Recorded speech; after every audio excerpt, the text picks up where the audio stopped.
everybody, NG Cyberbird here, and welcome back to another Strangecraft video. This is episode 7, and as you saw from the time lapse right before, yeah, there's a creeper farm behind me. And this is built by me and one of my server mates named Carnage. We decided to make a giant perimeter and put a giant creeper farm in here. This is a 24 module. We left the middle module out because the AFK platform rates da. Anyway, it's a 24 module, 3 layer tall, and in that time lapse what you saw was us finishing the 3rd layer on that farm. And in that between the time of that time lapse recording and now, we have placed the roof on it and carpeted it and decorated the roof as well. And all of that is done. Now this farm produces about 115 to 120,000 gunpowder per hour, which equivalents to about 70 shulker boxes per hour. And I'll show you the collection system in a little bit, but the next thing we gotta do on this is we're gonna decorate this perimeter really nicely. This glass is gonna continue all the way around the farm, giving kind of like a little frame, and then the rest of the floor is also gonna be completely filled in with concrete powder in a really cool diagonal zigzag pattern that I have planned. But before we can do that, we're actually clearing out the walls of this as well, because the dupers didn't quite get it to the walls that we wanted it to, because this is chunk aligned, so we wanted to clear it out. So a lot of work to do on this. Keep you updates throughout this video, but first thing we gotta do, clear out the walls, get the glass, and we're gonna get the floor in place. So whenever a stranger tells you to log in and start recording, it's not usually a good thing. So Carnage told me this morning to come to my base and make sure I was recording. So I'm with him now, and we're gonna go see what he has in store for me. So we're going over there now? Yep. Okay. Is actually your good pal Abfelder. Oh no way, he built the tunnel. Oh, this is awesome. Here, he left you a sign. Okay. Thank you for making a silent map fielder. I appreciate that. It was very noisy before. Oh, this is awesome. Yeah, no, this looks amazing. I love Ab's style of nether tunnel building, and this is a giant portal. As I said, it's usually not a good thing when a stranger tells you to just get on and make sure you're recording when you get on. But I guess sometimes it's okay and isn't always a bad thing. It's a very nice surprise. Thank you, Outfielder, for that. I love that design. You truly are really good at that. Anyway, before we get started on our main project that I'm going to be doing in this episode, I just want to give you an update on the perimeter. It's been about 2 days since I recorded the last time lapse and the last clip about the perimeter. So this is the floor design we're going to go for. It's just a repeating pattern and is spawn proof, even though we're going to be covering it in glass to give it a more of a depth and a little bit more of a bright look to it, even if it isn't already bright enough. But this is about 6 hours total of work so far. So yeah, we have a lot to do. I finished clearing out this wall, and we have to place a layer of stone on the ground because, you know, concrete powder falls. So we gotta fill this all in with stone. Not we're filling it all in, we're just placing a top layer so the powder doesn't fall and we have something to place it on. But we are gonna go and work on a project that I showed in my tour video and I haven't touched since. And that project is gonna be working on this maze over here that I showed this off in my showing off mega projects, my 2 videos ago, I believe it was. And I need to get working on this again because it's been a long time, and I know a lot of people want this to get going and want this open, and I want this open too. So the first thing I'm going to do is going to go through each event and show you guys how it works. And this is just going to be a brief showing of what I've done so far. But anyway, this is the first one that I've done. So if you stand in this corner, you get a nice hidden staircase that's going to come down and open these barrels. And as I've mentioned before, this is going to be a treasure hunt maze. So the idea is that all throughout this entire maze there are barrels hidden, and they're going to have different treasures in them with different rarities and point values associated to them. So that if you crack a puzzle or you find something and you complete it that was really challenging or really hidden, then you're going to get extra points. And if you find something that's, you know, a little bit easier, you're going to get less points, is the concept.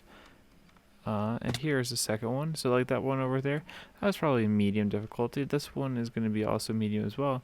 So this is rock, paper, scissors.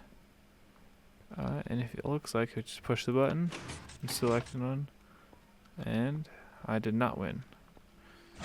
Let's see if I can win this time. Yeah, I won. So you get access to the barrel just like that. And there's an instruction manual here on how to play. I'm not going to explain it right now because this is for the strangers. But yeah, rock, paper, scissors. Fun game. There's a couple of them that I'm going to leave secret. There's some of them that I'm just not going to show right now. But I'm also going to do some additions to this maze. So I need to figure out where the next one's going to go. Next little game, whatever you want to call this puzzle, that's going to be right in this area. And I have a map right here. You can't see a whole lot of where I am. But what you can see is that this is a nice dead end. And this is going to be a lectern combination lock. So first things first, I need to clear this out and lay down the redstone and the lecterns.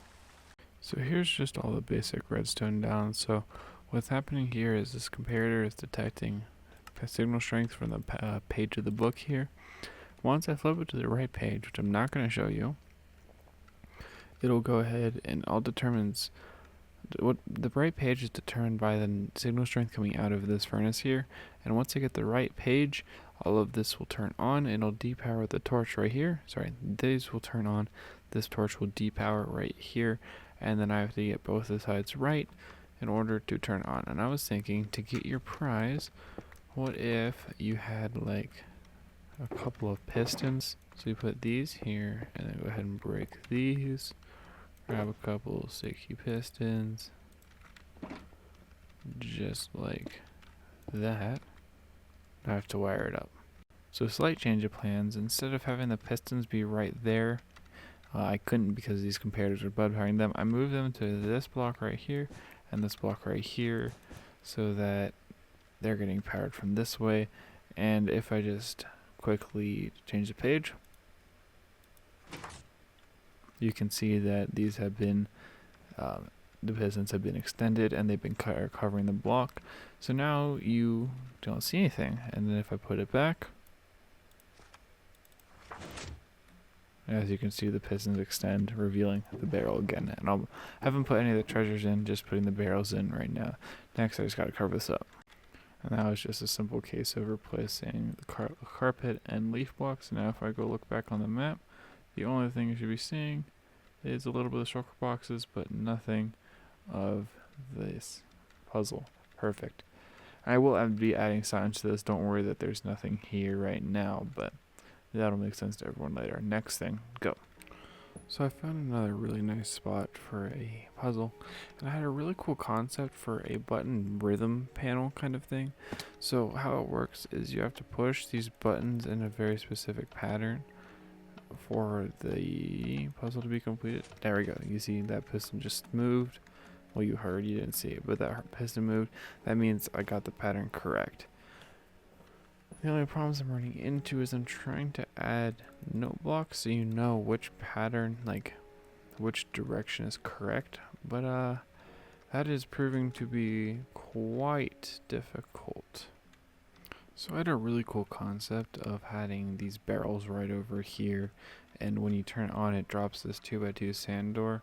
So I've been working on also getting this hooked up. I think I'm just gonna have to abandon the note blocks and just leave hints on like the rhythm and the order and that kind of stuff somewhere else in the maze. Like I'm leaving like hints on the other puzzles elsewhere in the maze. But I'm just testing the sand door real quick.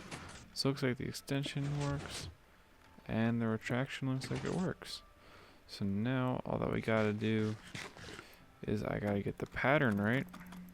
If I can fly out of here, that'd be fantastic. Thank you. So now I got to get the pattern right to see if this is actually gonna make the sand door go down. So do. No, do. Oh, it actually worked. Okay. That is. Oh, that's not for very long. Okay, that's okay. Just got to make sure I do this quick climb. Awesome. So this is actually done.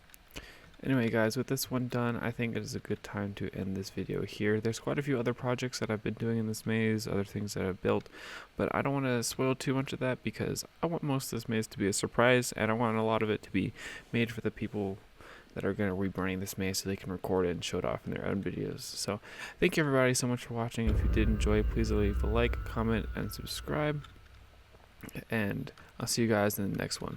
Peace.